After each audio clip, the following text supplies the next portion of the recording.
নমস্কাৰ স্বাগতম ইয়া হৈছে সুপাৰ প্ৰাইম ষ্টুডিঅ'ত মই প্ৰাঞ্চল নিযুক্তি পত্ৰ বিতৰণক লৈ ফেচবুক লাইভ যোগে মুখ্যমন্ত্ৰীৰ ঘোষণা 22 ডিসেম্বৰত ৰাজ্য চৰকাৰে বিতৰণ কৰিব স্বাস্থ্য বিভাগৰ চাকৰিৰ নিযুক্তি পত্ৰ 23 ডিসেম্বৰ এই দিনটোত চাহ জনগোষ্ঠীৰ উত্তীৰ্ণ প্ৰাৰ্থীসকলক প্ৰদান কৰিব স্বাস্থ্য বিভাগৰ চাকৰিৰ নিযুক্তি পত্ৰ 10 জানুৱাৰীৰ ভিতৰত প্ৰদান কৰিব এডিআৰই চতুৰ্থ বৰ্গৰ নিযুক্তি পত্ৰ 15 জানুৱাৰীৰ আশে-পাশে বিতৰণ কৰিব এডিআৰই তৃতীয় বৰ্গৰ নিযুক্তি পত্ৰ 10 ফেব্ৰুৱাৰীৰ ভিতৰত অন্য বিভাগীয় চাকৰিৰ নিযুক্তি পত্ৰ বিতৰণ কৰিব ৰাজ্য চৰকাৰে ফেচবুক লাইভ যোগে ঘোষণা মুখ্যমন্ত্ৰীৰ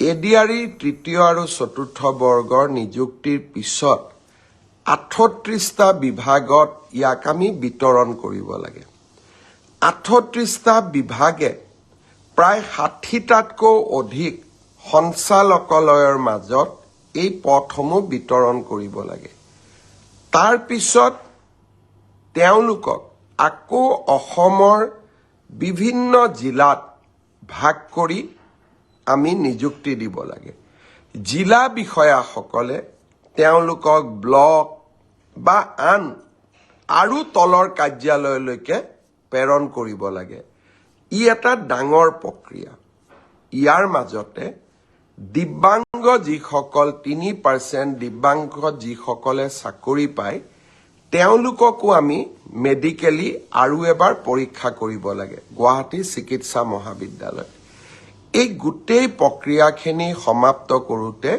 আমি ডিসেম্বৰ মাহলৈকে আমাক সময় লাগিব জানুৱাৰী মাহৰ 10 তাৰিখৰ আগতে আমি চতুৰ্থ বৰ্গ এডিআৰই যিসকলে উত্তীৰ্ণ হৈছে তেওঁলোকক আমি নিযুক্তি পত্ৰ দিম আৰু জানুৱাৰী মাহৰ 15 তাৰিখৰ আশে-পাশে তৃতীয় বৰ্গত যিসকলে উত্তীৰ্ণ হৈছে তেওঁলোকক আমি নিযুক্তি পত্ৰ বিতৰণ কৰিম ইয়াৰ পিছত আৰু কেইটামান বিভাগৰ নিযুক্তি পত্ৰ আছে ইঞ্জিনিয়াৰৰ নিযুক্তি পত্ৰ আছে এগ্ৰিকালচাৰ ডিপাৰ্টমেণ্টৰ নিযুক্তি পত্ৰ আছে আৰু বহুখিনি বিভাগীয় নিযুক্তি পত্ৰ আমাৰ সন্মুখত আছে বিভাগীয় নিযুক্তি পত্ৰখিনি আমি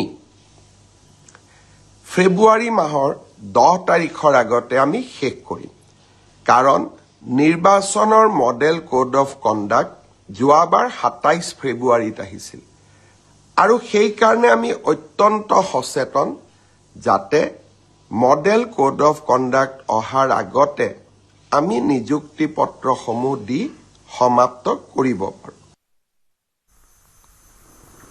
দুদিনীয়া ভ্ৰমণসূচীৰে অসমলৈ আহিব প্ৰধানমন্ত্ৰী নৰেন্দ্ৰ মোদী 20 ডিসেম্বৰৰ দিনৰ 2:45 বৰঝাৰ বিমানবন্দৰত উপস্থিত হ'ব দেশৰ প্ৰধানমন্ত্ৰী গুৱাহাটী বিমানবন্দৰৰ নতুন টাৰ্মিনেল মুকলি কৰাৰ লগতে প্ৰধানমন্ত্ৰীয়ে উন্মোচন কৰিব লোকপ্ৰিয় গোপীনাথ বৰদলৈৰ 80 ফুট উচ্চতাৰ প্ৰতিমূৰ্তি 15 মিনিট সময় নতুন টাৰ্মিনেল পৰিভ্ৰমণ কৰাৰ লগতে ৰাজহুৱা সভা সম্বোধন কৰিব দেশৰ প্ৰধানমন্ত্ৰীয়ে বৰঝাৰত ৰাজহুৱা সভা সামৰি ৰাজ্যিক বিজেপি কাৰ্যালয়লৈ ৰোড শ্ব' কৰি আহিব প্ৰধানমন্ত্ৰী ৰাজ্যিক বিজেপি কাৰ্যালয়ত আধা ঘণ্টা সময় থাকি নিশাটো প্ৰধানমন্ত্ৰীয়ে কটাব ৰাজ্যিক অতিথিশালাত 21 ডিসেম্বৰৰ পুৱা 8 বজাত ব্ৰহ্মপুত্ৰত চলন্ত চৰাইদেউ জাহাজত প্ৰধানমন্ত্ৰীয়ে ৰাজ্যৰ প্ৰায় 25 পৰা 30 গৰাকী নিৰ্বাচিত শিক্ষাৰ্থীৰে কৰিব পৰীক্ষা পে চৰ্চা ইয়াৰ পিছত বৰাগাঁৱত নিৰ্মাণ কৰা শহীদ স্মাৰক ক্ষেত্ৰত উপস্থিত হৈ অসম আন্দোলনৰ শহীদলৈ প্ৰধানমন্ত্ৰীয়ে জনাব শ্ৰদ্ধাঞ্জলি শহীদ বেদীত উপস্থিত হৈ অসম আন্দোলনৰ শহীদক শ্ৰদ্ধাঞ্জলি জনোৱা দেশৰ প্ৰথম প্ৰধানমন্ত্ৰী হ'ব নৰেন্দ্ৰ মোদী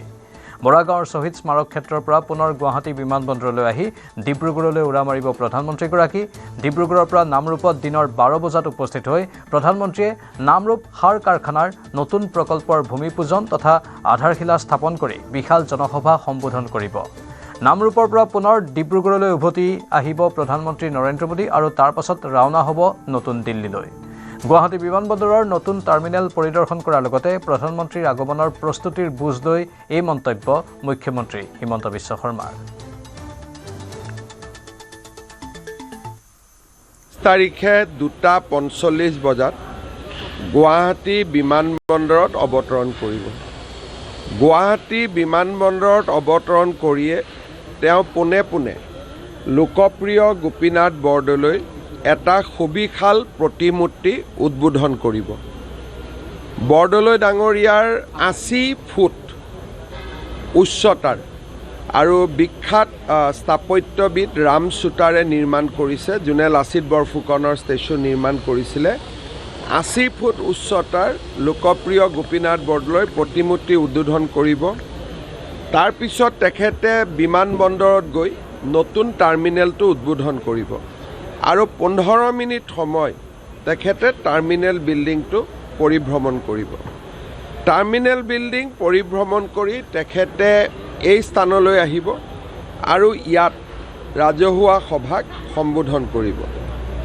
ৰাজহুৱা সভাক সম্বোধন কৰি তেওঁ এয়াৰপৰ্টৰ পৰা পোনে পোনে ভাৰতীয় জনতা পাৰ্টীৰ কাৰ্যালয়লৈ যাব আৰু ভাৰতীয় জনতা পাৰ্টীৰ কাৰ্যালয়ত তেখেতে আধা ঘণ্টা সময় অতিবাহিত কৰিব। দিনটোৰ কাৰ্যক্ৰম শেষ হ'ব। ৰাজ্যিক অতিথিশালাত তেখেতে নিশা আৰাম কৰিব, নিশা তেওঁ তাতে থাকিব। 21 তাৰিখে ৰাতিপুৱা 8 বজাত ব্ৰহ্মপুত্ৰ নদীৰ ওপৰত চৰাইদেউ জাহাজত তেখেতে অসমৰ কিছু নিৰ্বাচিত ছাত্ৰ ছাত্ৰীৰ সৈতে পৰীক্ষা সম্পৰ্কীয় আলোচনা কৰিব। প্ৰধানমন্ত্ৰী ডাঙৰীয়াৰ এটা কাৰ্যক্ৰম আছে পৰীক্ষা পে চৰ্চা। সেই পৰীক্ষা পে চৰ্চা তেওঁ অসমৰ ছাত্ৰ ছাত্ৰীৰ লগত কৰিব। প্ৰায় 25ৰ পৰা 30 গৰাকী ছাত্ৰ ছাত্ৰীৰ সৈতে তেখেতে বাৰ্তালাপ কৰিব আৰু ব্ৰহ্মপুত্ৰ নদীত জাহাজখন চলি থাকিব। গুৱাহাটীত আমি নিৰ্মাণ কৰা নতুন ইনলেণ্ড ৱাটাৰ টাৰ্মিনেল, জাহাজ টাৰ্মিনেল মহেন্দ্ৰ মোহন চৌধুৰী হস্পিটালৰ কাষত, তাতে তেওঁ এই কাৰ্যসূচীৰ কাৰণে জাহাজত আহিব। তাৰপিছত তেখেতে পোনে পোনে বৰাগাঁৱত শ্বহীদ স্মাৰকলৈ যাব। অসম আন্দোলনৰ বীৰ শ্বহীদসকলৰ প্ৰতি প্ৰধানমন্ত্ৰী নৰেন্দ্ৰ মোদী ডাঙৰীয়াই শ্ৰদ্ধাঞ্জলি জ্ঞাপন কৰিব। তাৰপিছত তেখেত আকৌ বিমানবন্দৰলৈ আহিব। ইয়াৰ পৰা তেওঁ ডিব্ৰুগড়লৈকে যাব। ডিব্ৰুগড়ৰ পৰা নামৰূপ তেওঁ 12 বজাত গৈ পাব আৰু নামৰূপত ফাৰ্টিলাইজাৰ যিটো আমি নতুন ফেক্টৰী বনাই আছোঁ 12 লাখ মেট্ৰিক টনৰ, তাৰ তেওঁ ভূমি পূজন আৰু আধাৰশিলা কৰিব। 1 ঘণ্টা সভা চলিব। দিনৰ 1 বজাত তেওঁ আকৌ ডিব্ৰুগড় বিমানবন্দৰলৈ উভতি আহিব আৰু 21 তাৰিখে 1:30 বজাত তেখেত নতুন দিল্লীলৈ উভতি যাব। 29 ডিচেম্বৰত অসমলৈ আহিব কেন্দ্ৰীয় গৃহমন্ত্ৰী অমিত শ্বাহ। প্ৰধানমন্ত্ৰী নৰেন্দ্ৰ মোদীৰ ভ্ৰমণৰ পিছতে অসমলৈ আহিব গৃহমন্ত্ৰী অমিত শ্বাহ। নৱনিৰ্মিত বটদ্ৰৱা প্ৰকল্প উদ্বোধন কৰিব গৃহমন্ত্ৰী অমিত শ্বাহে। গুৱাহাটীত জ্যোতি বিষ্ণুৰ নামেৰে নিৰ্মাণ কৰা প্ৰেক্ষাগৃহ উদ্বোধন কৰিব গৃহমন্ত্ৰীগৰাকীয়ে। 5000 আসনযুক্ত হ'ব এই প্ৰেক্ষাগৃহ। গুৱাহাটীত আৰম্ভ কৰা CCTVৰ আঁচনিখনো উদ্বোধন কৰিব গৃহমন্ত্ৰী অমিত শ্বাহে। গৃহমন্ত্ৰীৰ অসম ভ্ৰমণ সন্দৰ্ভত অৱগত কৰিলে মুখ্যমন্ত্ৰী হিমন্ত বিশ্ব শৰ্মাই। অহা মাহত গৃহমন্ত্ৰী অমিত শ্বাহে ভ্ৰমণ কৰিব ডিব্ৰুগড়। ডিব্ৰুগড়ত অসম বিধানসভাৰ নতুন চৌহদৰ আধাৰশিলা স্থাপন কৰিব গৃহমন্ত্ৰীয়ে।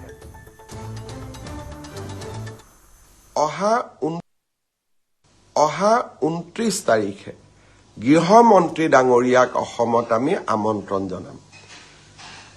3টা ডাঙৰ কাম গৃহমন্ত্ৰী ডাঙৰীয়াই আমাৰ কাৰণে পালন কৰিবলৈ বা আমাৰ কাৰণে আমাৰ লগত আনন্দৰ সময়ত উপস্থিত থাকিবলৈ আহিব। মহাপুৰুষ শ্ৰীমন্ত শংকৰদেৱৰ জন্মস্থান বটদ্ৰৱাক আমি আটক ধুনীয়াকৈ সজাই তুলিছোঁ। বৰদোৱা থানকটো আমি সজাইছোৱেই। বৰদোৱা থানৰ লগত এটা অত্যন্ত সুন্দৰ প্ৰকল্প আমি নিৰ্মাণ কৰিছোঁ। সেই প্ৰকল্পটো গৃহমন্ত্ৰী ডাঙৰীয়াই উদ্বোধন কৰিব। লগতে গুৱাহাটীত আমি জ্যোতি বিষ্ণুৰ নামেৰে 5000 লোক একেলগে বহিব পৰাকৈ এটা আটক ধুনীয়া প্ৰেক্ষাগৃহ নিৰ্মাণ কৰিছোঁ। অডিটৰিয়ামটো গৃহমন্ত্ৰী ডাঙৰীয়াই উদ্বোধন কৰিব আৰু গুৱাহাটীত আমি সংযোগ কৰা CCTVৰ গোটেই আঁচনিখনো গৃহমন্ত্ৰী ডাঙৰীয়াই উদ্বোধন কৰিব। অহা মাহত গৃহমন্ত্ৰী ডাঙৰীয়া ডিব্ৰুগড়লৈ যাব। ডিব্ৰুগড়ত অসম বিধানসভাৰ নতুন চৌহদটোৰো তেখেতে আধাৰশিলা স্থাপন কৰিব অৰ্থাৎ অসমখনক এটা নতুন পৰ্যায়লৈ লৈ যাবৰ বাবে এটা নতুন দিগন্তলৈ লৈ যোৱাৰ বাবে আমাৰ যি প্ৰয়াস আৰু প্ৰচেষ্টা আছিলে তাক আমি বাস্তৱত ৰূপায়িত হোৱা দেখিছোঁ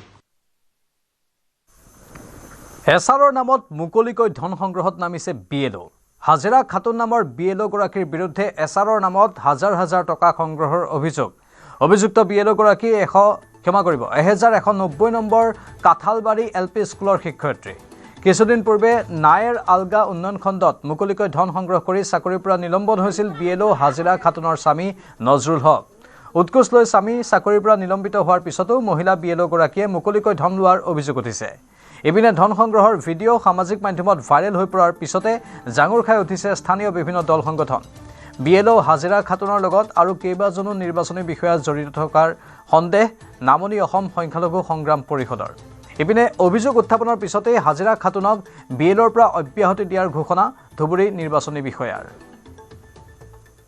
কাগজটো দিছা অনলাইন করনা গুনা করনা নাম তালি কি বেতন বসে করব তো তাইলে হলাম তাহলে তো আর করবার কই তা করছ না কে মনে করমু অনলাইন করাম না আবার ভুলবো আবার তোমার বগলি রাখা না ওই তো না চাচি অনলাইন কইরে আবার ডাক দে তুই না হ্যাঁ না ঠিকই আছে দুই একটা যদি ভুল হয় না মানুষ মরবো না কেউ থাকে না এই যে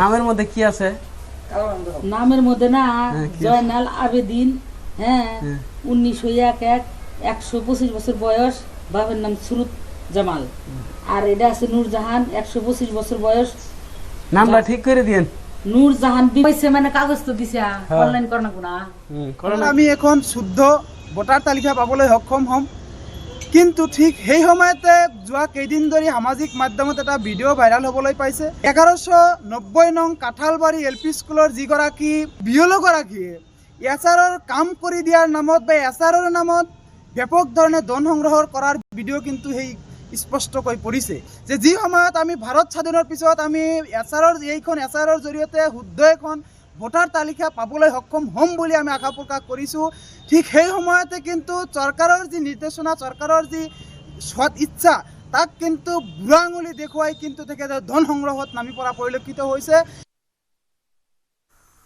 অৱশেষত পদত্যাগ কৰিলে পশ্চিমবংগৰ ক্ৰীড়া মন্ত্ৰী অৰূপ বিশ্বাসে ফুটবল আইকন লিঅনেল মেছিৰ কাৰ্যসূচীৰ সময়ত হোৱা খেলিমেলিৰ পাছতে এই সিদ্ধান্ত গ্ৰহণ কৰে ক্ৰীড়া মন্ত্ৰীজনে অৰূপ বিশ্বাসৰ পদত্যাগ পত্ৰ গ্ৰহণ কৰিলে মমতা বেনাৰ্জীয়ে অনুষ্ঠানৰ অব্যৱস্থাপনাৰ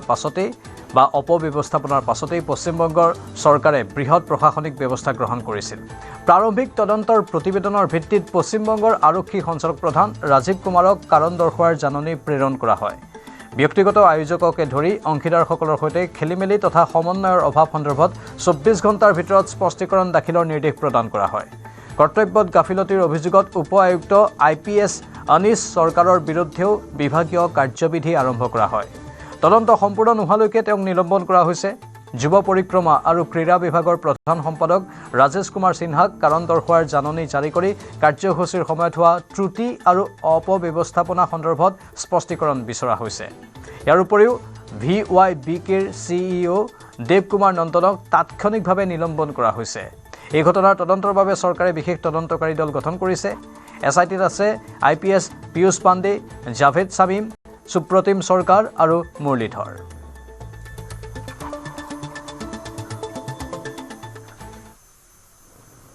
পুনৰ বাংলাদেশী নেতাৰ মুখত ভাৰতৰ সাৰ্বভৌমত্বৰ প্ৰতি ভাবুকি অনা মন্তব্য ভাবুকিমূলক বিবৃতি জাৰি কৰি বাংলাদেশে ভাৰতক দিছে উচতনি ভাৰতৰ পৰা পৃথক হ'ব 7 ভগ্নী নেশ্যনেল সিটিজেন পাৰ্টিৰ নেতা হাসনাত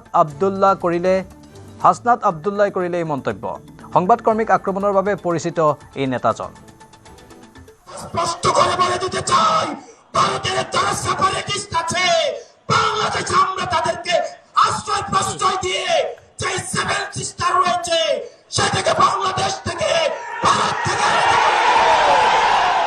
হাদির মৃত্যু নাকি একটি বিচ্ছিন্ন ঘটনা এই স্পাইনলেস মেরুদণ্ডবিহীন ইলেকশন কমিশনার আমরা এমন একটি বিচ্ছিন্ন ঘটনা তোমার সাথে জনগণে জাতির অপেক্ষায় থাকছে নির্বাচন যারা বানচাল করতে চাইছে দেশের পরিবেশকে যারা অস্থিতিশীল করতে চাইছে, সীমান্ত যারা আমাদের ভাইদেরকে বোনদেরকে মেরে ঝুলিয়ে রাখে, তাদের আশ্রয় এবং প্রশ্রয়দাতা পৃষ্ঠপোষকতা দিচ্ছে ভারত। ভারতকে স্পষ্ট ভাষায় বলতে চাই, যারা আমার দেশের সার্বভৌমত্বকে বিশ্বাস করে না, যারা আমার দেশের সম্ভাবনাকে বিশ্বাস করে না, যারা ভোটাধিকারকে বিশ্বাস করে না, মানবাধিকারকে বিশ্বাস করে না, যারা এই দেশের সন্তানদেরকে বিশ্বাস করে না, আপনারা যেহেতু তাদেরকে আশ্রয় প্রশ্রয় দিচ্ছেন, কথা স্পষ্ট করে বলে দিতে চাই, ভারতের যারা সেপারেটিস্ট আছে, বাংলাদেশে আমরা তাদেরকে আশ্রয় প্রশ্রয় দিয়ে যে সেভেন সিস্টার রয়েছে, সেটাকে বাংলাদেশ থেকে, ভারত থেকে আনফালে বাংলাদেশী নেতাজনৰ এই উচ্চতনিমূলক মন্তব্যৰ প্ৰতিক্ৰিয়া অসমৰ মুখ্যমন্ত্ৰী হিমন্ত বিশ্ব শৰ্মাৰ। ভাৰত এখন পাৰমাণৱিক শক্তি সম্পন্ন ৰাষ্ট্ৰ। ইয়াৰ পিছতো বাংলাদেশৰ কিছুমানে ভাৰতৰ পৰা উত্তৰ পূৰ্বাঞ্চলক বিচ্ছিন্ন কৰাৰ সপোন দেখিছে। কিন্তু ভাৰতক লৈ এনে শব্দ ব্যৱহাৰ কৰিলে আমি মনে মনে নাথাকোঁ বুলি হুংকাৰ মুখ্যমন্ত্ৰী হিমন্ত বিশ্ব শৰ্মাৰ।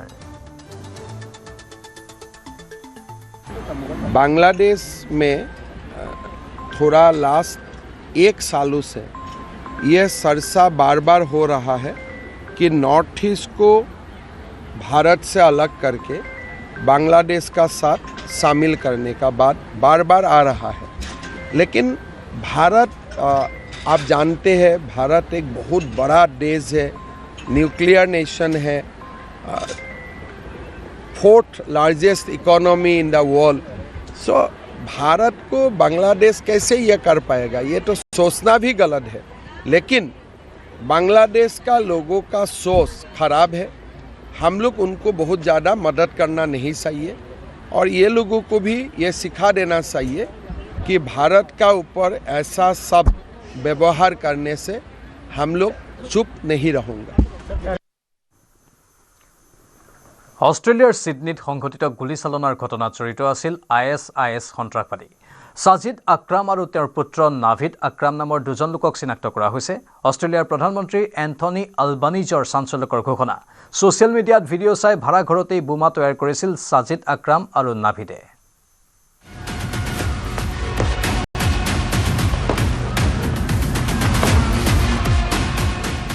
ISৰ প্ৰৰোচনাত ছিডনীত গুলীচালনা।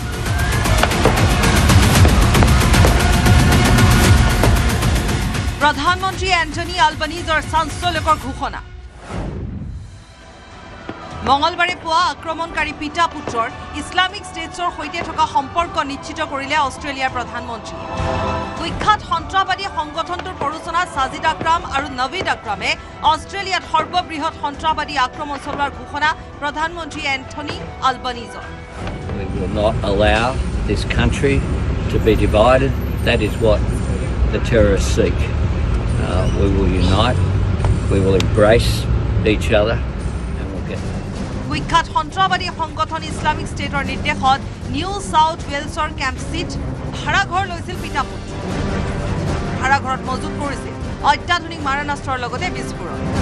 ছ'চিয়েল মিডিয়াত যোগান ধৰা ভিডিঅ' চাই ভাড়াঘৰতে বোমা তৈয়াৰ কৰিছিল সাজিদ আক্ৰাম আৰু নভিদ আক্ৰামে। দেওবাৰৰ লোমহৰ্ষক ঘটনাৰ পাছতে ছিডনীৰ বন্দী সমুদ্ৰ তীৰত আৰক্ষীয়ে উদ্ধাৰ কৰিছে সক্ৰিয় হৈ থকা দুটা বোমা। ID কেইটা নিষ্ক্ৰিয় কৰাৰ পাছত কেম্পছিৰ ভাড়াঘৰৰ পৰা নিউ চাউথ ৱেলছ আৰক্ষীয়ে জব্দ কৰিছে বিস্ফোৰকৰ লগতে পাকিস্তানৰ পৰা অহা বহু আপত্তিজনক নথি পত্ৰ। দেওবাৰে 40জন নিৰপৰাধী লোকক হত্যা কৰাৰ পাছত পিতা পুত্ৰৰ গাড়ীৰ পৰাও জব্দ হৈছিল ISৰ পতাকা। সেই ঘটনাৰ মাজতে আৰক্ষীৰ গুলীত প্ৰাণ গৈছিল 50 বছৰীয়া সাজিদ আক্ৰামৰ। বিপৰীতে আৰক্ষীৰ গুলীয়া আঘাত কৰা নভিদ আক্ৰামৰ চিকিৎসা চলিছে ছিডনীৰ চিকিৎসালয়ত। ক্ৰমে সুস্থ হৈ উঠা 24 বছৰীয়া নভিদ আক্ৰামক জেৰা চলাবলৈ সাজু হৈ আছে নিউ চাউথ ৱেলছৰ আৰক্ষী। ইহুদীসকলৰ হানুকা উৎসৱৰ হত্যালীলা চলোৱা 24 বছৰীয়া নভিদক জেৰা চলালেই পোহৰলৈ আহিব অষ্ট্ৰেলিয়াত ইছলামিক ষ্টেটৰ মাটিৰ আঁৰত থকা ঘাতকৰ পৰিচয়। তাৰ পাছতে অষ্ট্ৰেলিয়াৰ পৰা পুলিয়ে পোখাই মৌলবাদীক উৎখাত কৰাৰ ঘোষণা প্ৰধানমন্ত্ৰী।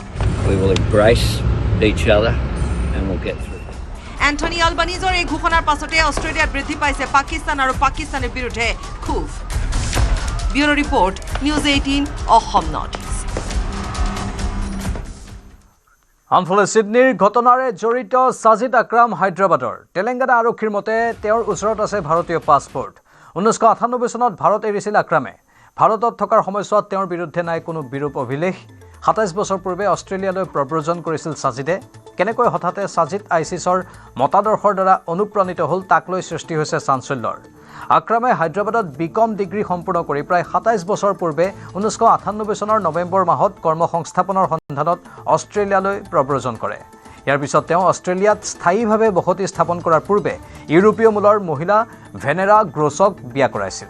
তেওঁলোকৰ এজন পুত্ৰ নাবিদ আৰু এগৰাকী কন্যা আছে। সাজিদ আকৰামে ভাৰতীয় পাছপোৰ্ট লৈ ফুৰে। তেওঁৰ পুত্ৰ নাবিদ আকৰাম আৰু কন্যাৰ জন্ম অষ্ট্ৰেলিয়াতেই হৈছিল। সেই হেতুকে তেওঁলোক অষ্ট্ৰেলিয়াৰ নাগৰিক। 27 বছৰত ছবাৰ ভাৰত ভ্ৰমণ কৰিছিল সাজিদে। ভাৰতত থকা আত্মীয়ৰ পৰা পোৱা তথ্য অনুসৰি বিগত 27 বছৰত হায়দৰাবাদত থকা পৰিয়ালৰ সৈতে আকৰামৰ যোগাযোগ সীমিত আছিল। অষ্ট্ৰেলিয়ালৈ প্ৰব্ৰজন কৰাৰ পিছত তেওঁ ছবাৰ ভাৰত ভ্ৰমণ কৰিছিল। মূলতঃ পৰিয়াল সম্পৰ্কীয় কাৰণ যেনে সম্পত্তিৰ বিষয় আৰু বৃদ্ধ পিতৃ মাতৃৰ খবৰ ল'বলৈ আহিছিল ভাৰতলৈ। পিতৃৰ মৃত্যুৰ সময়তো তেওঁ ভাৰতলৈ অহা নাছিল। পৰিয়ালৰ সদস্যসকল তেওঁৰ উগ্ৰ মানসিকতা বা কাৰ্যকলাপৰ বিষয়ে জ্ঞাত নাছিল। তেওঁৰ উগ্ৰপন্থী হোৱা কাৰণৰ বিষয়েও কোনো জ্ঞাত নহয়। সাজিদ আকৰাম আৰু তেওঁৰ পুত্ৰ নাভিদৰ উগ্ৰবাদৰ সূচনা হোৱা কাৰকসমূহৰ ভাৰতৰ সৈতে কোনো সম্পৰ্ক নাই বা তেলেংগানাৰ সৈতে কোনো স্থায়ী প্ৰভাৱ বা তেলেংগানাৰ কোনো স্থানীয় প্ৰভাৱ নাই বুলি প্ৰকাশ হৈছে।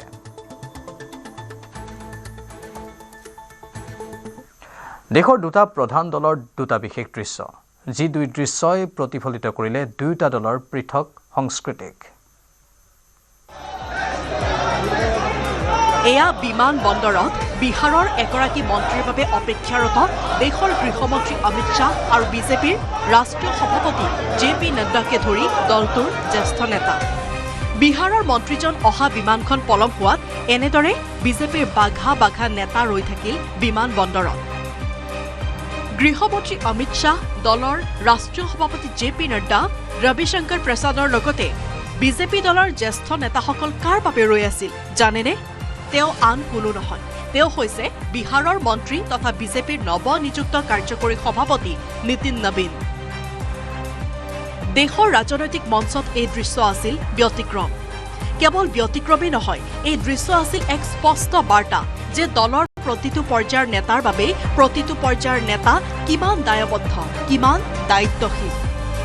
আন দিনবোৰত এই বিশিষ্ট নেতাসকলক আদৰণি জনাবলৈ বিমান বন্দৰত ৰৈ থকা একেজন নীতিন নবীনক এতিয়া আদৰিবলৈ এইদৰে ৰৈ থাকিল এই বিশিষ্ট নেতাসকল।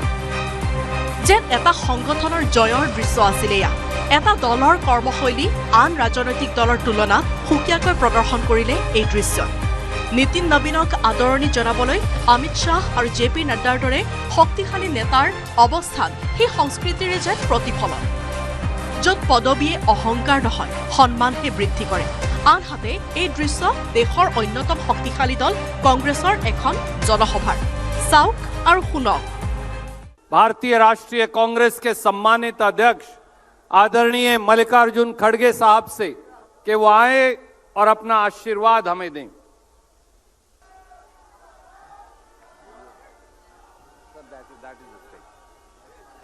राहुल जी ने कहा कि वो पहले बोलेंगे और आपसे अपनी बात रखेंगे।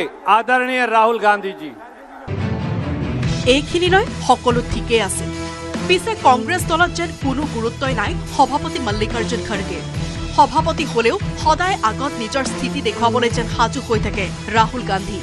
তেওঁলোকেই যে দলৰ সৰ্বে সৰ্বা সেই কথা যেন বাৰে বাৰে কৰিব খোজে প্ৰতিপন্ন। মল্লিকাৰ্জুন খড়গেক প্ৰথমে ভাষণ দিবলৈ মতা ঘোষণাৰ পাছতো নিজেই প্ৰথমে ভাষণ দিব বুলি নিজৰ স্থিতিত অটল হৈ থাকিল কংগ্ৰেছৰ যুৱৰাজ। राहुल जी ने कहा कि वो पहले बोलेंगे और आपसे अपनी बात रखेंगे। आदरणीय राहुल गांधी जी। এই সংস্কৃতিয়ে যেন কোনোবাখিনিত অৱনমিত কৰিলে দলটোৰ স্বকীয়তাক।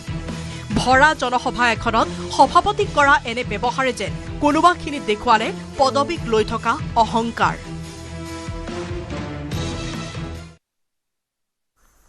ভাৰতত প্ৰায় মুছলমানসকলে বিৰোধিতা কৰি থকা প্ৰধানমন্ত্ৰী মোদীয়ে জৰ্ডানত পালে বিশেষ আতিথ্য।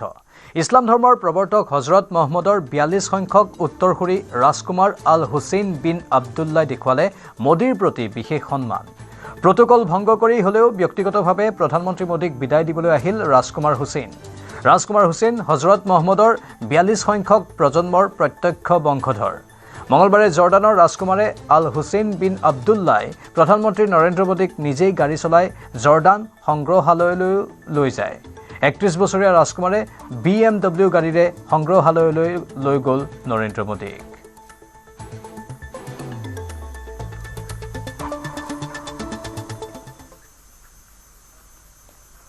দক্ষিণ কেলিফৰ্ণিয়াত নৱবৰ্ষৰ পূৰ্বে সন্ত্ৰাসবাদী পৰিকল্পনাক বিফল কৰিলে FBI।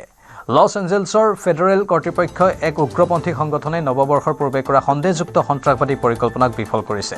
পেলেষ্টাইন সমৰ্থক চৰকাৰ বিৰোধী গোটৰ এটা শাখা টাৰ্টল আইলেণ্ড লিবাৰেশ্যন ফ্ৰণ্টৰ 4জন সদস্যক সমগ্ৰ দক্ষিণ কেলিফৰ্ণিয়াৰ কমেও 5টা স্থানত বোমা বিস্ফোৰণৰ পৰিকল্পনা কৰাৰ সন্দেহত গ্ৰেপ্তাৰ কৰা হৈছে। যোৱা সপ্তাহত লছ এঞ্জেলছৰ পূব দিশৰ মৰুভূমিলৈ ID পৰীক্ষা কৰিবলৈ গৈ থকা অৱস্থাত গ্ৰেপ্তাৰ কৰা হয় এই লোককেইজনক। ভাৰতলৈ গৌৰৱ কঢ়িয়াই আনিলে তাৰা প্ৰসাদে। স্কেটিং চেম্পিয়নশ্বিপত আজুৰিলে সোণৰ পদক। ছিউলত অনুষ্ঠিত স্কেটিং চেম্পিয়নশ্বিপত উজলিল ভাৰত কন্যা। বিশ্বৰ বহু আগশাৰীৰ খেলুৱৈক পৰাস্ত কৰি সোণৰ পদক আজুৰিলে তাৰাই বিশ্ব দৰবাৰত জিলিকালে ভাৰতক। 25 বছৰীয়া তাৰা প্ৰসাদ আমেৰিকাত জন্মগ্ৰহণ কৰা ভাৰতীয় ফিগাৰ স্কেটাৰ, যিয়ে যোৱা বছৰ নৰৱে আৰু স্লোভেনিয়াত ৰাষ্ট্ৰীয় পৰ্যায়ৰ লগতে আন্তঃৰাষ্ট্ৰীয় পৰ্যায়ৰ পদক লাভ কৰাৰ পিছত শেহতীয়াকৈ এই কৃতিত্ব লাভ কৰিছে। মাত্ৰ 7 বছৰ বয়সতে তাৰাই স্কেটিং কৰিবলৈ আৰম্ভ কৰিছিল। যদিও প্ৰথম অৱস্থাত এয়া তাৰাৰ বাবে কেৱল বিনোদনমূলক কাম আছিল, পিছলৈ ফিগাৰ স্কেটিং তাৰাৰ আৱেগ আৰু পেছাত পৰিণত হৈছিল। এই খেলে আজিৰ দিনত তেওঁক প্ৰদান কৰিছে পৰিচয়। তাৰাই 2019 চনত নিজৰ আমেৰিকান নাগৰিকত্ব ভাৰতীয় নাগৰিকত্বলৈ সলনি কৰিছিল আৰু তাৰ পিছৰ পৰা 3বাৰকৈ ৰাষ্ট্ৰীয় স্কেটিং চেম্পিয়ন হৈছে।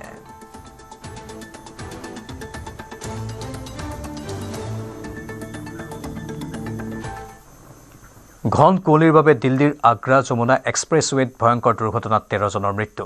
7খন বাছ আৰু 3খন বাহনৰ মাজত ভয়ংকৰ সংঘৰ্ষ। দুৰ্ঘটনাৰ পাছতে দপদপকৈ জ্বলি উঠে 3খনকৈ বাছ। আহত অৰ্ধশতাধিক লোকক ভৰ্তি কৰোৱা হৈছে চিকিৎসালয়ত। 4 बसें 4 1 2 3 तो पीछे एक उधर है 4।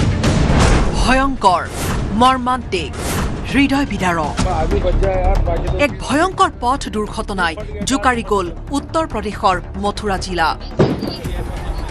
যমুনা এক্সপ্ৰেছৱেত 7খন যাত্ৰীবাহী বাছ আৰু 3খন 4চকীয়া বাহনৰ সংঘটিত হয় ভয়ংকৰ শিহৰণকাৰী দুৰ্ঘটনা।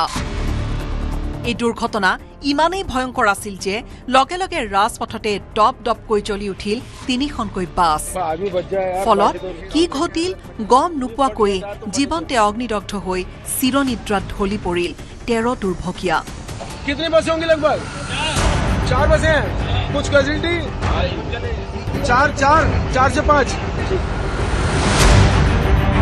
দিল্লী যমুনা আগ্ৰা এক্সপ্ৰেছৱে পথৰ দুৰ্ঘটনাই শোকাহত কৰি তুলিছে দেশবাসী। হাস্পতালত জীৱন মৰণেৰে যুঁজিছে আন 25 আহতই। সময় পুৱা প্ৰায় 4:30 বজাত এক বিকট শব্দ শুনি সাৰ পাই উঠে বাছ কেইখনত থকা সকলো যাত্ৰী। ইখনৰ পিছত সিখন বাহনৰ প্ৰচণ্ড খুন্দা। ঘটনাৰ ৱাদি হোৱাৰ পূৰ্বে চিৰনিদ্ৰাৰ কোলাত ঢলি পৰিছিল 13জনকৈ যাত্ৰী। ঘন কুঁৱলীৰ বাবে দুৰ্ঘটনা সংঘটিত হোৱাৰ সন্দেহ আৰক্ষীৰ। जो अब तक सर्च एंड रेस्क्यू चला है उसके अनुसार 4 लोगों की मृत्यु की पुष्टि हुई है। शेष अभी राहत बचाव कार्य चल रहा है और जो घायल थे उन सबको हॉस्पिटल भर्ती करवाया गया है। দুৰ্ঘটনাৰ সময়ত 7খন বাছৰ প্ৰায়ভাগ যাত্ৰীয়ে নিদ্ৰাৰত অৱস্থাত আছিল। ইফালে ভয়ংকৰ দুৰ্ঘটনাত আহত হৈছে 75গৰাকী যাত্ৰী। ইয়াৰে 25জন যাত্ৰীৰ অৱস্থা অতি সংকটজনক। 4 बजे करीब में हुआ है। पहले ट्रेवलर गाड़ी हुई, उसके पीछे स्विफ्ट लड़ी है। स्विफ्ट के पीछे बस वाला जो आया तो बस वाले ने अचानक ब्रेक मार के पूरी गाड़ी रोड पे लंबी हो गई। उसके पीछे से 3-4 गाड़ियां लड़ी और तुरंत आग लगना चालू हो गई। দুৰ্ঘটনাৰ পিছতে ঘটনাস্থলীত স্থানীয় লোকৰ সহায়ত আৰক্ষীয়ে আহত লোকসকলক উদ্ধাৰ কৰি চিকিৎসালয়ত ভৰ্তি কৰায়। আনহাতে নিহত লোকসকলক মৰণোত্তৰ পৰীক্ষাৰ বাবে প্ৰেৰণ কৰে হাস্পতাললৈ। শোকাবহ ঘটনাত শোক প্ৰকাশ কৰিছে উত্তৰ প্ৰদেশৰ মুখ্যমন্ত্ৰী যোগী আদিত্যনাথে। News desk report, news 18 Assam north east. শীত নমাৰ লগে লগে বিষাক্ত হৈ পৰিছে দিল্লীৰ বায়ুমণ্ডল। দিল্লীৰ বায়ুমণ্ডলত বিষাক্ত পদাৰ্থৰ উপস্থিতি বৃদ্ধি পাইছে ক্ৰমাৎ। পূৰ্বৰ দৰে এইবাৰো দিল্লীৰ বায়ুৰ গুণাগুণ বিপদজনক মাত্ৰালৈ গতি কৰিছে। বিষাক্ত বায়ুৰ ফলত ঘন কুঁৱলীয়ে আৱৰি ধৰিছে দিল্লীৰ আকাশমাৰ্গ। ব্যাপক হাৰত হোৱা প্ৰদূষণৰ ফলত বিগত সপ্তাহৰ তুলনাত দিল্লীৰ বায়ুৰ গুণাগুণ বিপদজনক হৈ পৰিছে। ঘন কুঁৱলীৰ বাবে দিল্লীত যাতায়াতৰ ক্ষেত্ৰতো ব্যাঘাত জন্মিছে। এই পৰ্যন্ত 40খনতকৈ অধিক বিমানৰ যাত্ৰা বাতিল কৰিছে ঘন কুঁৱলীৰ বাবে। সমান্তৰালভাৱে বহুকেইখন বিমানত উৰণ আৰু অৱতৰণত পলম হোৱা দেখা গৈছে। একেদৰে দিল্লীৰ পৰা অহা যোৱা কৰা 50খনতকৈ অধিক ৰেল কেইবা ঘণ্টা পলমকৈ চলি আছে ঘন কুঁৱলীৰ বাবে।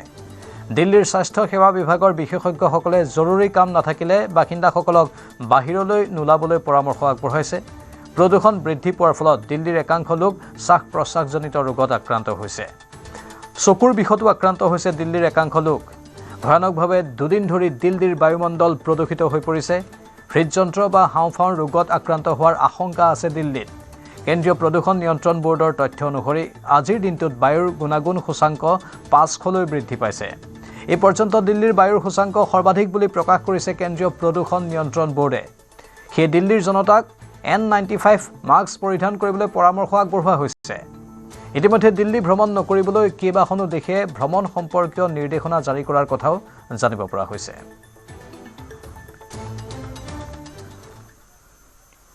ভয়ংকৰ ধুমুহা বৰষুণে তাণ্ডৱৰ সৃষ্টি কৰিছে ব্ৰাজিল আৰু গাজাত। ধুমুহাত ভাগি পৰিল ব্ৰাজিলৰ গুৱাইবা চহৰত থকা ষ্টেচু অফ লিবাৰ্টিৰ প্ৰতিৰূপ। ইফালে গাজাত কালৰূপ ধাৰণ কৰিছে বাইৰন নামৰ ধুমুহাই। বিধ্বংসী ধুমুহাত শিশুসহ 14জনৰ মৃত্যু হৈছে গাজাত।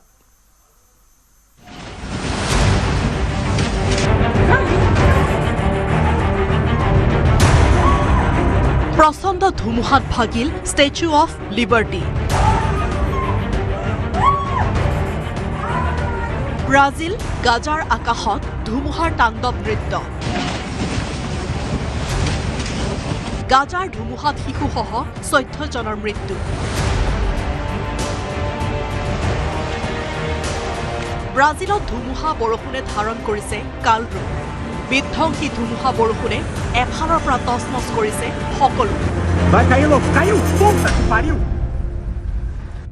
ধুমুহাই নিমিষতে ভাগি পেলাই 114 ফুট উচ্চতাৰ প্ৰতিমূৰ্তি। ব্ৰাজিলৰ দক্ষিণৰ গুৱাইবা চহৰৰ হাভান মেগাষ্টাৰৰ বাহিৰত স্থাপন কৰা ষ্টেচু অফ লিবাৰ্টিৰ প্ৰতিৰূপ ধুমুহাৰ কবলত পৰি চকুৰ পচাৰতে চুৰমাৰ হৈ পৰে। কেমেৰাত বন্দী হ'ল সুউচ্চ প্ৰতিকৃতিটো ভাগি পৰাৰ দৃশ্য।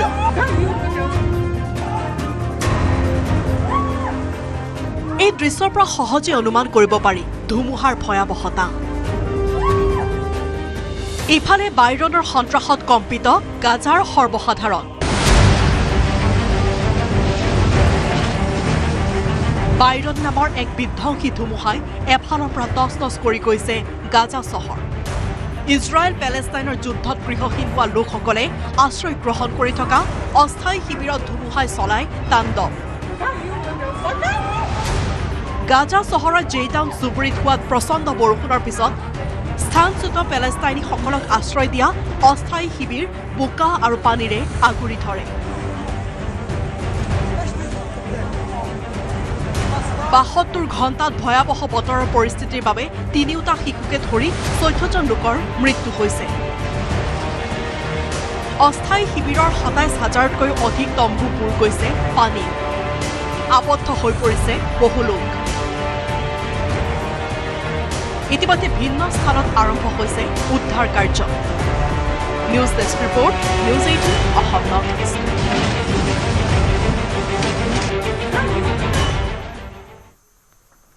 বন্তাৰা ভ্ৰমণ কৰিলে মহাতাৰকা লিঅনেল মেছিয়ে।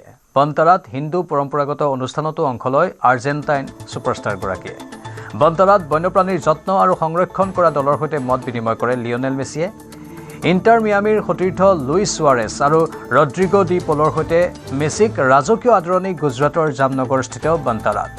বিশ্ব শান্তি আৰু ঐক্যৰ বাবে প্ৰাৰ্থনা জনাই গণেশ পূজা, হনুমান পূজা আৰু শিৱ অভিষেককে ধৰি মন্দিৰত মহা আৰতিত অংশগ্ৰহণ কৰে। বান্তাৰাৰ মহান উদ্দেশ্য আৰু দৃষ্টিভংগীৰ কথাৰ বিষয়ে অৱগত হৈ বিস্ময় প্ৰকাশ কৰে বিশ্ব ফুটবলৰ সম্ৰাটগৰাকীয়ে। বান্তাৰাৰ প্ৰতিটো কেয়াৰ চেণ্টাৰ ভ্ৰমণ কৰে কিংবদন্তি মেছিয়ে। মাল্টি স্পেচিয়েলিটি বন্যপ্ৰাণী চিকিৎসালয়খনো পৰিদৰ্শন কৰে মেছিয়ে। 2 বছৰ পূৰ্বে কাঠ কটা উদ্যোগৰ কঠোৰ শ্ৰমৰ পৰা অসুস্থ মাতৃ প্ৰতিমাৰ সৈতে ৰক্ষা কৰা হাতী পোৱালি মানিকলালৰ বিষয়ে জানি আশ্চৰ্য প্ৰকাশ কৰে লিঅনেল মেছিয়ে। এলিফেণ্ট কেয়াৰ চেণ্টাৰত আছে হাতীৰ পোৱালিটোৰ সৈতে ফুটবলো খেলে মেছিয়ে। বান্তাৰাৰ মহান পদক্ষেপৰ বাবে অনন্ত আম্বানীক প্ৰশংসা কৰে মেছিয়ে। মেছিয়ে কয়, বান্তাৰাৰ কাৰ্যকলাপ সঁচাকৈ মহান। জীৱ-জন্তুৰ বাবে কৰা কাম, তেওঁলোকে লাভ কৰা যত্ন, তেওঁলোকক উদ্ধাৰ আৰু যত্ন লোৱাৰ ধৰণ, ই সঁচাকৈ আকৰ্ষণীয়। এই অৰ্থপূৰ্ণ কামটোক প্ৰেৰণা আৰু সমৰ্থন কৰি যাবলৈ নিশ্চয় পুনৰ ভ্ৰমণ কৰিব বুলিও তেওঁ সদৰি কৰে।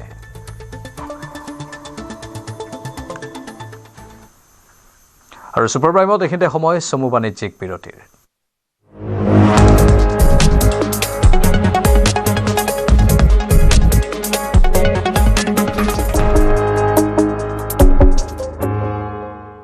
এইটো মাইথান ষ্টিল নহয়।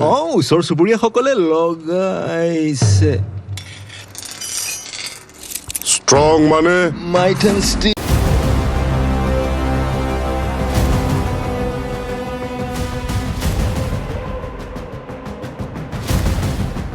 বনকৰা মহিলাৰ ৰূপত গভাইট চোৰ।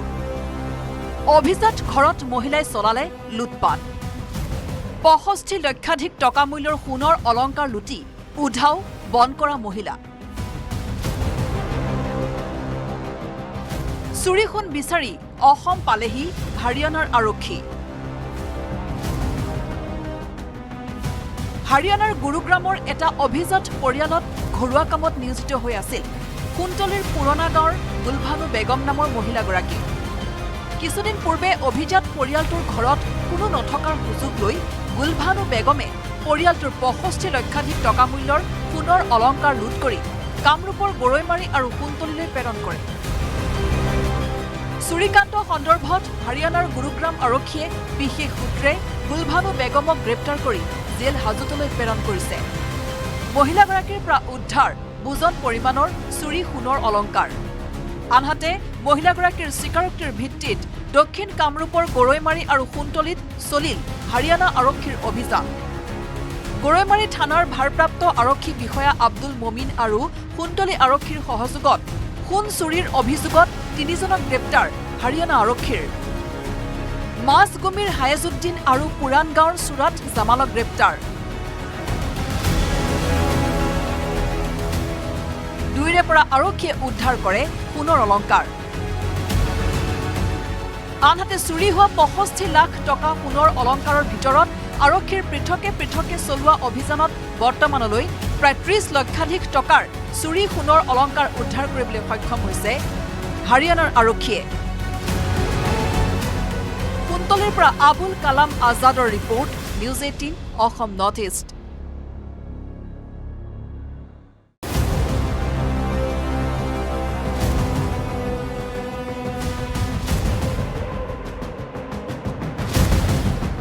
বনকৰা মহিলাৰ ৰূপত গভাইট চোৰ।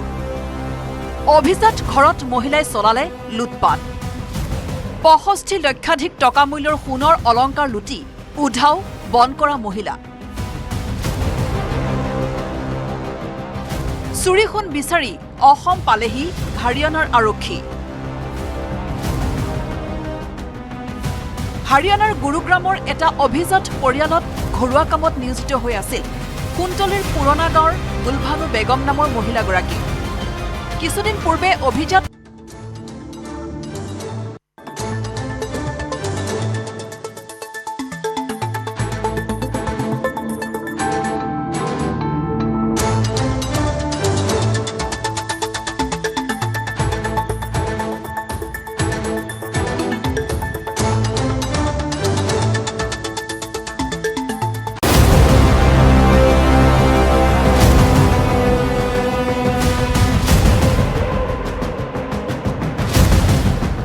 বনকৰা মহিলাৰ ৰূপত গভাইট চোৰ অভিজাত ঘৰত মহিলাই চলালে লুটপাট 65 লক্ষাধিক টকা মূল্যৰ সোণৰ অলংকাৰ লুটি উধাও বনকৰা মহিলা চুৰি সোণ বিচাৰি অসম পালেহি হাৰিয়ানাৰ আৰক্ষী হাৰিয়ানাৰ গুৰুগ্ৰামৰ এটা অভিজাত পৰিয়ালত ঘৰুৱা কামত নিয়োজিত হৈ আছিল কুন্তলীৰ পুৰণা গাঁৱৰ গুলভানু বেগম নামৰ মহিলাগৰাকী কিছুদিন পূৰ্বে অভিজাত পৰিয়ালটোৰ ঘৰত কোনো নথকাৰ সুযোগ লৈ গুলভানু বেগমে পৰিয়ালটোৰ 65 লক্ষাধিক টকা মূল্যৰ সোণৰ অলংকাৰ লুট কৰি কামৰূপৰ গৰৈমাৰী আৰু কুন্তলীলৈ প্ৰেৰণ কৰে চুৰিকাণ্ড সন্দৰ্ভত হাৰিয়ানাৰ গুৰুগ্ৰাম আৰক্ষীয়ে বিশেষ সূত্ৰে গুলভানু বেগমক গ্ৰেপ্তাৰ কৰি জেল হাজতলৈ প্ৰেৰণ কৰিছে মহিলাগৰাকীৰ পৰা উদ্ধাৰ বুজন পৰিমাণৰ চুৰি সোণৰ অলংকাৰ আনহাতে মহিলাগৰাকীৰ স্বীকাৰোক্তিৰ ভিত্তিত দক্ষিণ কামৰূপৰ গৰৈমাৰী আৰু কুন্তলীত চলিল হাৰিয়ানা আৰক্ষীৰ অভিযান গৰৈমাৰী থানাৰ ভাৰপ্ৰাপ্ত আৰক্ষী বিষয়া আব্দুল মমিন আৰু কুন্তলী আৰক্ষীৰ সহযোগত সোণ চুৰিৰ অভিযোগত 3জনক গ্ৰেপ্তাৰ হাৰিয়ানা আৰক্ষীৰ মাছগুমিৰ হায়েজুদ্দিন আৰু পুৰাণ গাঁৱৰ সুৰাত জামালক গ্ৰেপ্তাৰ দুইৰে পৰা আৰক্ষীয়ে উদ্ধাৰ কৰে সোণৰ অলংকাৰ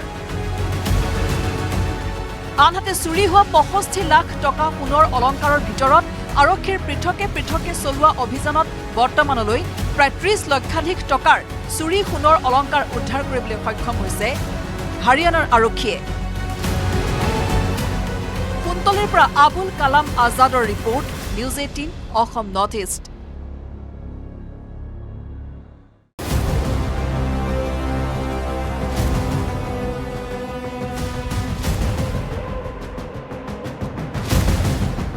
বনকৰা মহিলাৰ ৰূপত গভাইট চোৰ অভিজাত ঘৰত মহিলাই চলালে লুটপাট 65 লক্ষাধিক টকা মূল্যৰ সোণৰ অলংকাৰ লুটি উধাও বনকৰা মহিলা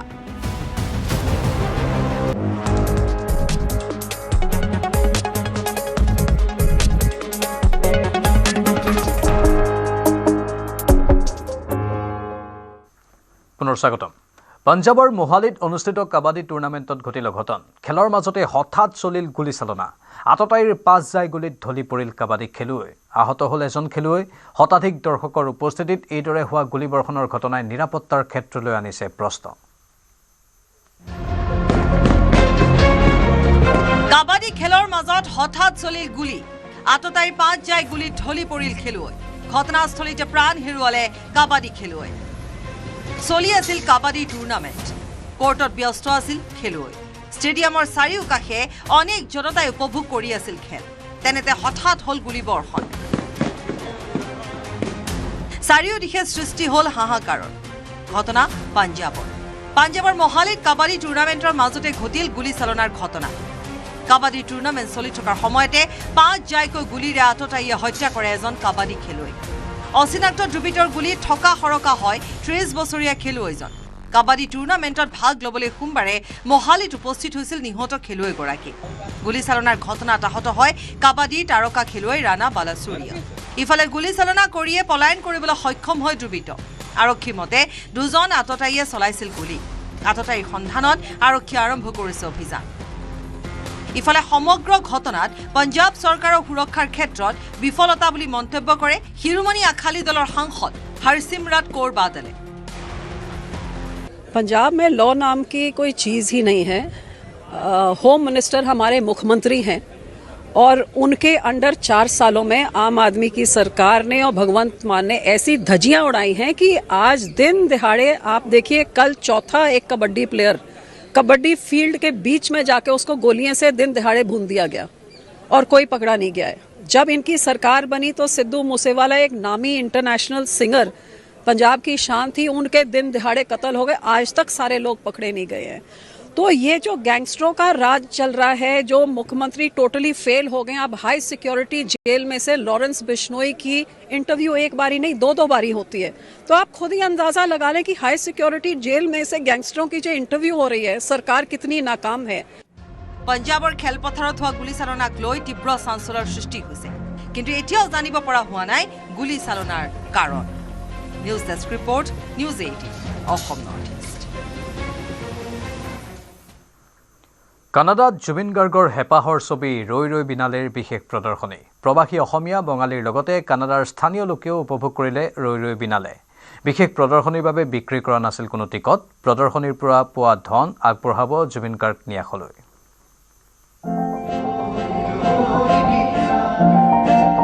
প্ৰিয় শিল্পীৰ অন্তিম ছবিলৈ কেনেডাত ব্যাপক সঁহাৰি। কেনেডাৰ এডমণ্টনত ৰৈ ৰৈ বিনালেৰ বিশেষ প্ৰদৰ্শনী। প্ৰদৰ্শনীৰ পৰা পোৱা ধন আগবঢ়াব জুবিন গাৰ্গ ন্যাসলৈ। প্ৰাণৰ শিল্পী জুবিন গাৰ্গৰ অন্তিমখন ছবি ৰৈ ৰৈ বিনালেৰ প্ৰতি ব্যাপক সঁহাৰি জনালে কেনেডাৰ এডমণ্টন চহৰৰ নিবাসীয়ে। প্ৰৱাসী অসমীয়া বঙালীৰ লগতে কেনেডাৰ স্থানীয় লোকে উপভোগ কৰে ৰৈ ৰৈ বিনালে। বিশেষ প্ৰদৰ্শনীৰ বাবে বিক্ৰী কৰা নাছিল কোনো টিকট।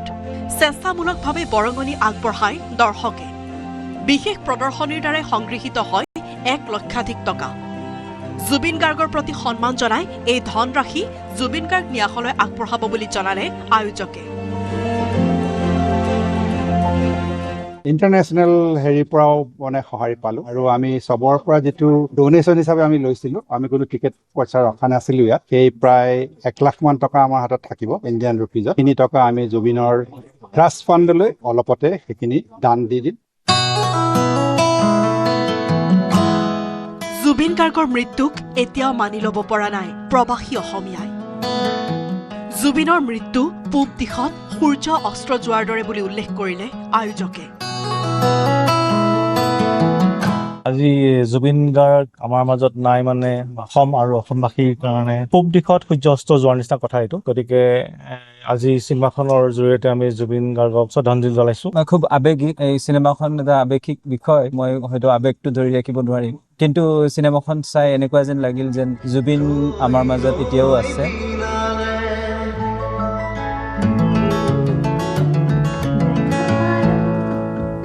অসমীয়াৰ প্ৰিয় শিল্পীগৰাকীলৈ শ্ৰদ্ধা জনালে প্ৰতিজন দৰ্শকে। শিল্পীগৰাকীৰ বাবে 1 মিনিট মৌন প্ৰাৰ্থনা কৰে উপস্থিত দৰ্শক তথা অনুৰাগীসকলে। একেলগে গীতৰ পৰা প্ৰাৰ্থনালৈ ৰূপান্তৰ হোৱা জুবিন গাৰ্গৰ কালজয়ী গীত মায়াবিনী ৰাতিৰ বুকুত পৰিৱেশন কৰি আৱেগিক হৈ পৰে লোকসকল। এডমণ্টন চহৰৰ পৰা 300 কিলোমিটাৰ নিলগত থকা কেলগৰীৰ পৰা আহিল ৰৈ ৰৈ বিনালে চাবৰ বাবে দৰ্শক তথা অনুৰাগী। জুবিন গাৰ্গৰ প্ৰতি কিমান ভাল পোৱা সেয়া প্ৰমাণ কৰিলে প্ৰৱাসী অসমীয়াই। জুবিন গাৰ্গ কেৱল এতিয়া অসমতে আবদ্ধ নহয়, সীমাৰ পৰিধি ভাঙি জুবিন নামৰ সত্তাই এতিয়া আৱৰিছে প্ৰৱাসী অসমীয়াৰ লগতে বিদেশী লোককো।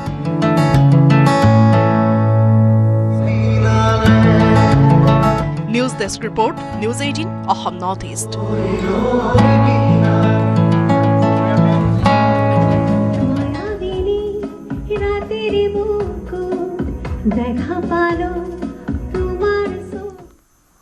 ৰাজ্যৰ প্ৰথমগৰাকী সংগীতানুষ্ঠান ব্যৱস্থাপকৰ দেহাৱসান। গুৱাহাটীত চিকিৎসাধীন অৱস্থাত শেষ নিশ্বাস ত্যাগ কৰে ঋত্বিক বৰুৱা ওৰফে বুবু বৰুৱাই। যকৃত ৰোগত আক্ৰান্ত হৈ হস্পিটেলত চিকিৎসাধীন হৈ আছিল সংগীতানুষ্ঠান ব্যৱস্থাপকগৰাকী।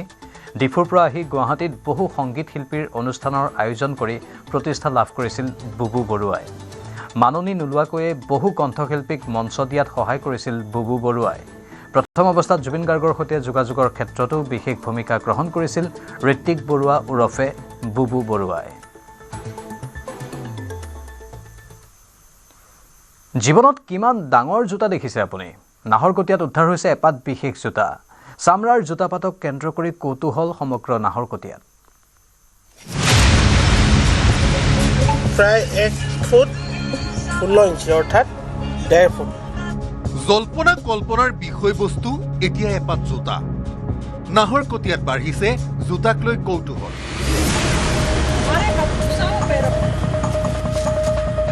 বাওঁভৰিত পিন্ধিব পৰা এপাত বিশেষ জোতা। লিখামতে নম্বৰ 7, দেখাত আজব, জোখত 1.5 হাত।